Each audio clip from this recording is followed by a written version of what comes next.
PM Narendra Modi ने heatwave और चक्रवात को लेकर अहम बैठक की। इस दौरान उन्होंने भीषण गर्मी में आग और शॉर्ट सर्किट से हो रही घटनाओं से निपटने और उनकी रोकथाम के लिए तैयारी करने के निर्देश दिए। अफसरों ने पीएम को राज्यों में चक्रवात के प्रभाव के बारे में भी जानकारी दी। नतीजों से पहले पीएम मोदी ने कई अहम बैठकें की हैं। अध्यक्षता इस बैठकों की है और उसमें नई सरकार के गठन के बाद पहले 100 दिन के एजेंडे की समीक्षा की गई। साथ ही पीएम ने पर्यावरण दिवस की तैयारियों की समीक्षा भी की है। सूत्रों के अनुसार पीएम मोदी ने अपने मंत्री परिषद से पहले 100 दिनों के लिए कार्यक्रमों को प्राथमिकता देने को कहा है।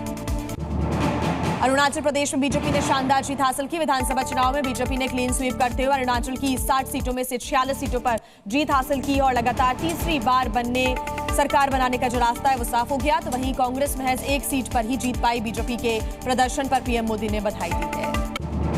सिक्किम के विधानसभा चुनाव में सत्ताधारी सिक्किम क्रांतिकारी मोर्चा ने सिक्किम डेमोक्रेटिक फ्रंट का सफाया कर दिया।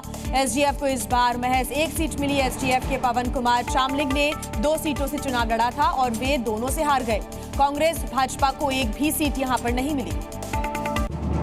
वोटों की गिनती से पहले नालंदा में सुरक्षा के पुख्ता इंतजाम किए गए। नालंदा कॉलेज के अंदर और बाहर सुरक्षा तैयारियों का जायजा लिया गया। नालंदा के जिलाधिकारी के अनुसार काउंटिंग के लिए विधानसभाओं के मुताबिक 14 टेबल्स तैयार किए गए। झारखंड के राजमहल में मतगणना की तैयारियों को लेकर बैठक हुई। बैठक में स्ट्रांग रूम में लगे सीसीटीवी कैमरों से ईवीएम की निगरानी की जा रही है। दूर दराज के पोलिंग बूथ से ईवीएम को हेलीकॉप्टर के जरिए स्ट्रांग रूम तक लाया गया। पश्चिम बंगाल के 2 लोकसभा क्षेत्रों के 2 पोलिंग बूथों में आज दोबारा वोटिंग शुरू हो चुकी है। बारासात और मथुरापुर लोकसभा क्षेत्रों के एक पोलिंग बूथ पर रीपोलिंग जारी है। बीजेपी ने डायमंड हार्बर के कई मतदान केंद्रों में पुनर्मतदान की मांग चुनाव आयोग से की है। लोकसभा चुनावों की मतगणना से पहले पश्चिम बंगाल के राज्यपाल सीवी आनंद बोस ने मुख्यमंत्री ममता बनर्जी से संदेशकाली हिंसा पर रिपोर्ट मांगी है। राज्यपाल के चुनावों के बाद हिंसा पर रिपोर्ट देने को कहा है। राज्यपाल सीवी आनंद बोस ने कहा है कि संदेशकाली में शांति बहाल करने के लिए मुख्यमंत्री ममता बनर्जी को तत्काल कदम उठाने चाहिए। ये उनकी जिम्मेदारी है।